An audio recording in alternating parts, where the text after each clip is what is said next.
La construction est relativement traditionnelle puisqu'il s'agit de construire d'abord une fondation circulaire qui va recevoir le rail de rotation de la structure du tracker.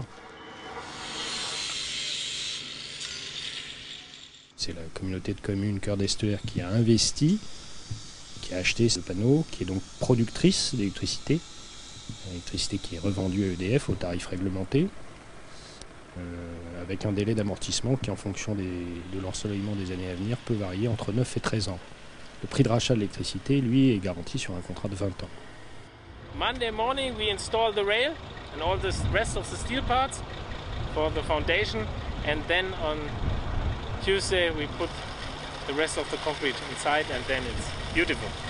On Wednesday we start with the big steel parts with the tracker, and then we build also the aluminium under construction. It's a ground for the solar panel, and I hope that we are ready on the end of the week, next week. Le tracker situé au centre du parc d'entreprise de La Follaine constitue une source de production électrique qui a une vocation de compenser un peu la nouvelle consommation électrique générée par les installations de ce parc, et en particulier les installations d'éclairage. Il a aussi une vocation symbolique très forte puisqu'il donne le ton de tous les aménagements de ce parc qui est dédié à l'éco-construction et donc doit fonctionner au maximum avec des énergies propres ou renouvelables. Le capteur photovoltaïque est un modèle allemand dit héliotrope un axe, c'est-à-dire qu'il tourne selon un axe vertical pour suivre la courbe du soleil et optimiser la production d'électricité des panneaux photovoltaïques. C'est le plus grand modèle de tracker un axe qui existe a priori dans le monde, puisque la surface de panneau est de 300 mètres carrés.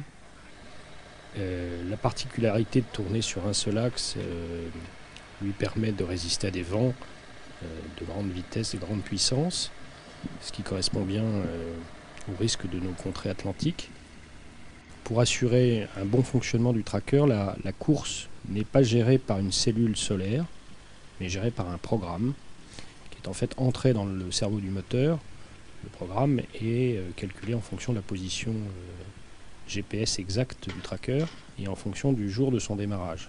La puissance du tracker est intéressante puisqu'on a un ensemble de panneaux sur ce tracker qui sont des panneaux polycristallins, et le fait qu'on ait un tracker héliotrope permet de gagner 30 à 35% de productivité par rapport à un panneau fixe. Cordemais is the first sun carrier in France.